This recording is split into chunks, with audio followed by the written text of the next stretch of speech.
Assalamualaikum warahmatullahi wabarakatuh. Selamat sore Ibu dan teman-teman sekalian. Pertama-tama marilah kita panjatkan puji dan syukur kehadirat Allah Subhanahu wa taala yang mana berkat rahmatnya lah kita dapat diberi kesempatan dan kesehatan untuk dapat mengikuti perkuliahan kita sebagaimana mestinya. Selanjutnya salawat beserta salam tidak lupa kita hadiahkan kepada junjungan kita Nabi besar Muhammad SAW, rahmatan lil alamin. Sebelumnya perkenalkan saya Yasmin Nabila dengan NIM 200020025 dari kelompok 6 yang akan memandu diskusi kita pada perkuliahan hari ini. Adapun anggota kelompok saya yaitu yang pertama Bayu Eka Putra, Novi Susanti, dan Rani Febrina. Berikutnya pokok bahasan yang akan kami bahas yaitu terkait dengan jenis-jenis perencanaan pendidikan dari segi waktu, wewenang pembuat, luas jangkauan, sifat, objek, sektor, dan jenjang. Baiklah, terima kasih kepada moderator atas kesempatannya. Yang pertama, saya akan membahas tentang jenis perencanaan menurut waktu. Menurut waktu, perencanaan dibedakan atas 3. Yang pertama yaitu perencanaan jangka panjang. Perencanaan jangka panjang mempunyai jangka waktu 10-25 tahun. Dalam perencanaan jangka panjang, terdapat rencana yang sifatnya umum dan strategis. Dalam rencana jangka panjang, ditetapkan tujuan yang ingin dicapai untuk jangka waktu 10, 20, ataupun 25 tahun ke depan yang diikuti dengan kebijakan umum untuk mencapai tujuan tersebut. Yang kedua, perencanaan jangka menengah. Perencanaan jangka menengah mempunyai waktu 4-7 tahun. Perencanaan jangka menengah disusun sebagai penjabaran dari perencanaan jangka panjang. Target atau sasaran dalam rencana jangka menengah ini sudah lebih jelas dan terukur. Kemudian yang ketiga, perencanaan jangka pendek. Perencanaan jangka pendek mempunyai waktu sampai 3 tahun. Rencana jangka pendek ini merupakan penjabaran dari perencanaan jangka menengah. Maka dari itu, penyusunan rencana jangka pendek berpedoman kepada rencana jangka menengah. Karena pada dasarnya, rencana jangka pendek merupakan pentahapan dari rencana jangka menengah. Kemudian yang selanjutnya, jenis perencanaan menurut wewenang pembuatnya. Menurut Martin, ada 2 jenis perencanaan berdasarkan kewenangan dalam pembuatannya. Yang pertama yaitu perencanaan sentralisasi, yaitu suatu perencanaan pendidikan di mana seluruh rencana baik untuk pusat maupun untuk daerah disusun oleh unit organisasi di tingkat pusat, seperti oleh Sekretariat Jenderal Kemendikbud, Inspektorat Jenderal Kemendikbud, Direktorat Jenderal di lingkungan Kemendikbud, dan lainnya. Yang kedua, perencanaan desentralisasi, yaitu suatu perencanaan pendidikan untuk suatu daerah, provinsi, kabupaten atau kota, kecamatan, dan sekolah, disusun oleh daerah itu sendiri, dan tidak ditentukan oleh unit di tingkat pusat. Baiklah, sekian pembacaan materi dari saya kembalikan ke moderator. Baiklah, saya akan menjelaskan tentang jenis perencanaan pendidikan menurut luas jangkauan. Yang pertama yaitu perencanaan makro. Adalah perencanaan yang menetapkan kebijakan-kebijakan yang akan ditempuh, tujuan yang ingin dicapai, dan cara-cara mencapai tujuan itu pada tingkat nasional. Rencana Pembangunan Nasional dewasa ini meliputi rencana dalam bidang ekonomi dan sosial.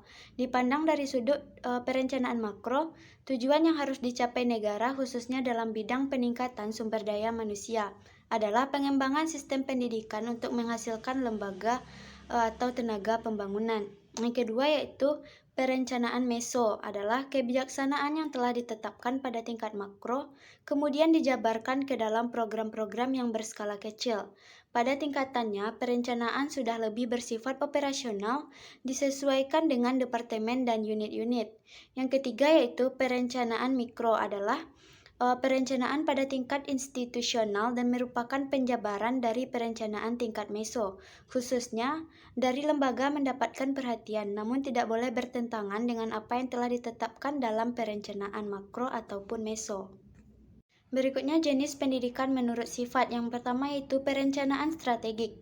Adalah perencanaan yang berhubungan dengan proses penetapan tujuan, pengalokasian sumber-sumber untuk mencapai tujuan dan kebijakan-kebijakan yang dipakai sebagai pedoman untuk memperoleh, menggunakan, atau menghilangkan hal-hal tersebut. Yang kedua, perencanaan koordinatif atau manajerial adalah perencanaan koordinatif ditunjukkan untuk mengarahkan jalannya pelaksanaan sehingga tujuan yang telah ditetapkan itu dapat dicapai secara efektif dan efisien. Perencanaan koordinatif biasanya sudah terperinci dan menggunakan data statistik.